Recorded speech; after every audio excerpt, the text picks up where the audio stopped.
This is Bluestar, defender of Eternia, and I'm here today to do a crossover with a friend of mine, but he doesn't seem to be here. Oh dear, oh dear, oh dear. I guess I'll just have to wait around until he shows up. Welcome, young Bluestar. I have been expecting you. Oh no! It's the Dark Wizard Confuso! I don't know why I know his name. Oh dear. Good, so you've heard of me, somehow. Then you must know why I have arrived. It's because of your video discussing what makes a good villain and your pathetic attempt to do voice impersonations. You think you can come in here and take over the show? You are mistaken. I wield the power of technology and magic. Behold the power of the caster! Oh, young stallion, you'll find that it is you who are mistaken about a great many things. Oh dear, seems I have no choice but to let you taste the power of my caster. The hate has made you powerful. Now fulfill your destiny. Use your aggressive feelings and take your place by my side, and your journey to learn about villains will be complete. I'll never join you. Once the others get here, you will be defeated by a power far greater than yours. The power of friendship. Your overconfidence is your weakness. Your faith in your friends is yours. Everything that has transpired has done so according to my design. Your friends up there in the Rift Cafe are walking into a trap. It was I who allowed the Bronies to know the location of this video. We are quite safe from your pitiful little band. An entire legion of my best troops await them. Sit down and review with me. Give in to your anger. Only through the power of the dark side will you achieve subscribers. I'll never review with you. So be it, pony. If you will not review, you will be destroyed. Now that he's taken care of, what makes a great villain? Intelligence and cunning. If a villain can outsmart a hero, then a hero stands no chance of winning. A smart villain is absolutely necessary. Next category. Power. Unlimited power.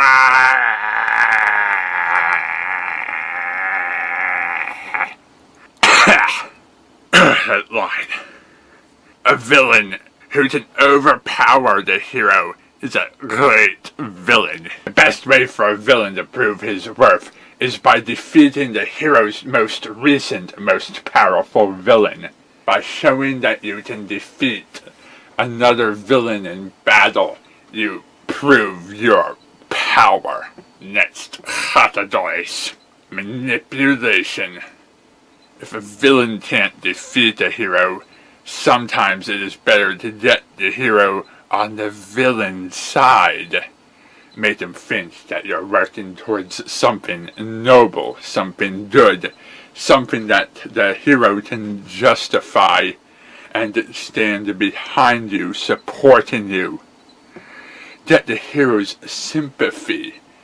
Make him think you're one of the good guys and that you've only been misled. Make him think that he can still save you, turn you to his side.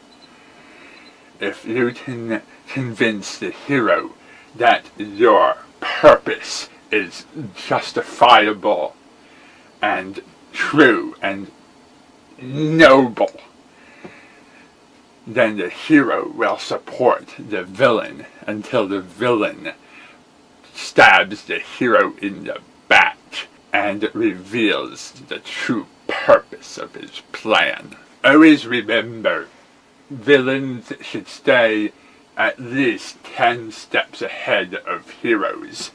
No matter what happens, there should always be a backup plan.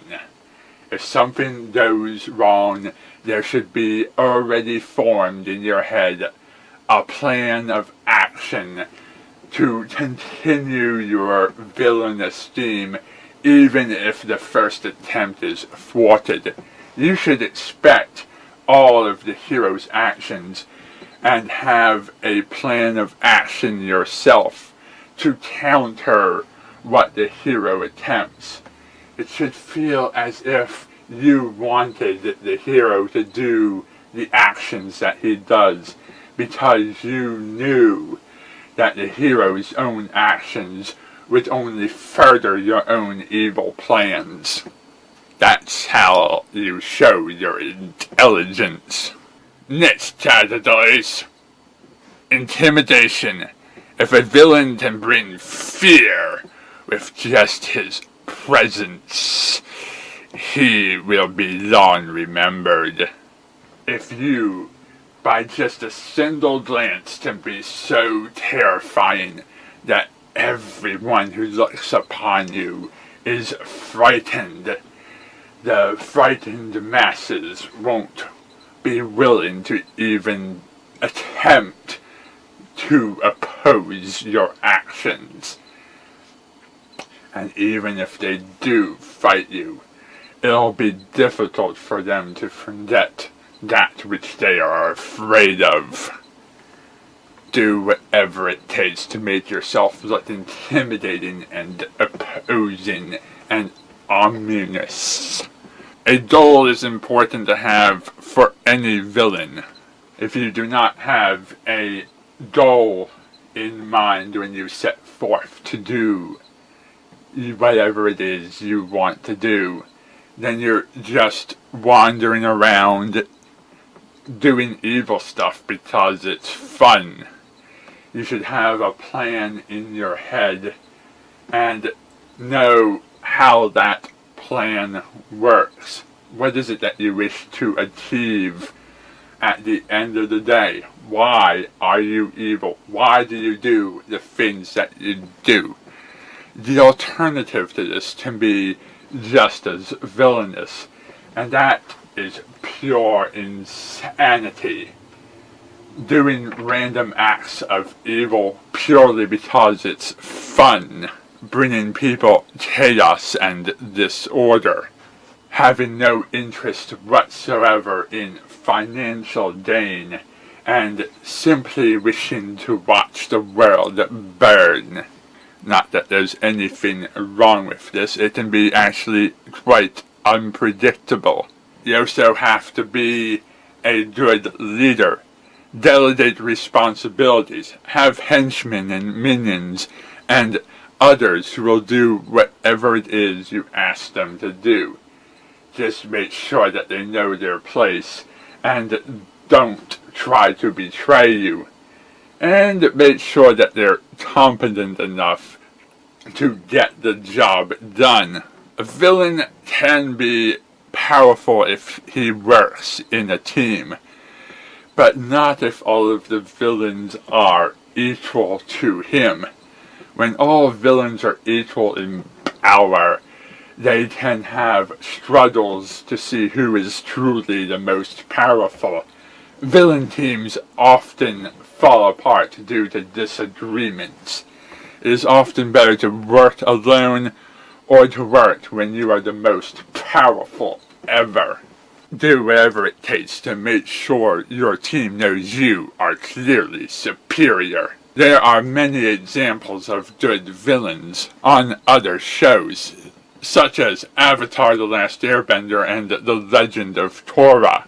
Final Fantasy, the DC and Marvel universes, especially the worlds of Batman and Spider-Man, James Bond, the Disney movie and Disney TV universes, and especially My Little Pony friendship is magic. Compare this to other villains, such as the ones in Teenage Mutant Ninja Turtles, Mario, Zelda, Digimon, Power Rangers, Wizard of Oz, and many of your classic monster and slasher film genres.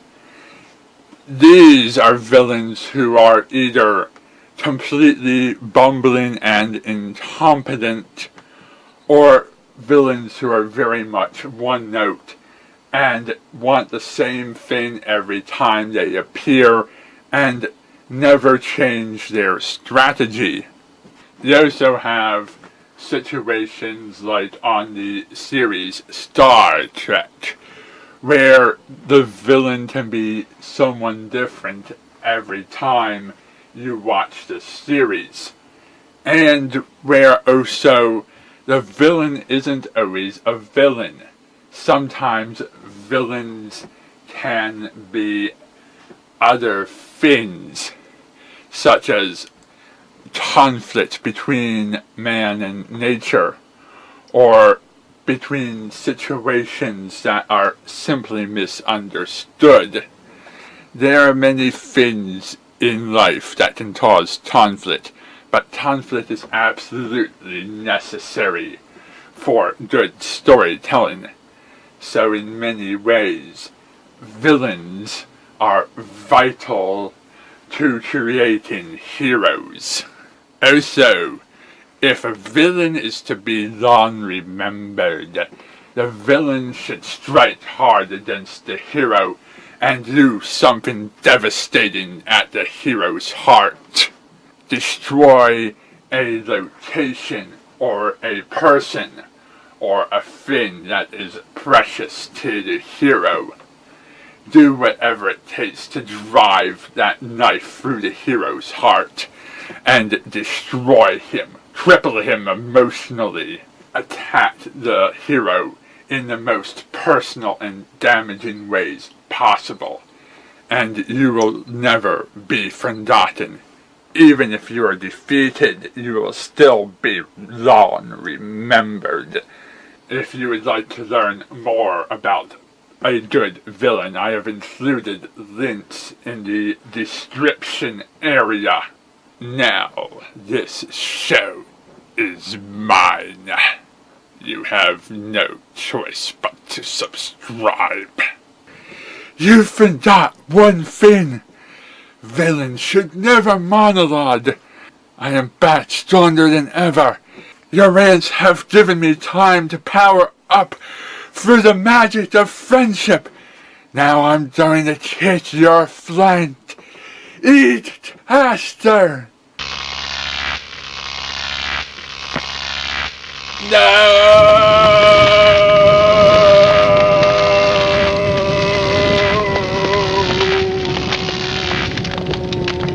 And other various Star Wars quotes. Well, that's taken care of. And I guess technically the villain did do the crossover I came here for, so I guess I can go back to my channel.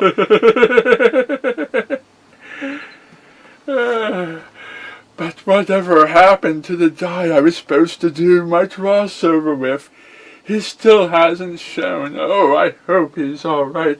Oh dear. Hey, did I miss anything? Well, happy Tuesday. Hello and welcome. I'm in an undisclosed location, and this is reviews and info. I see Bluestar's not around, but the show must go on. Hey, neat photo opportunity. Anyhow, today we're talking about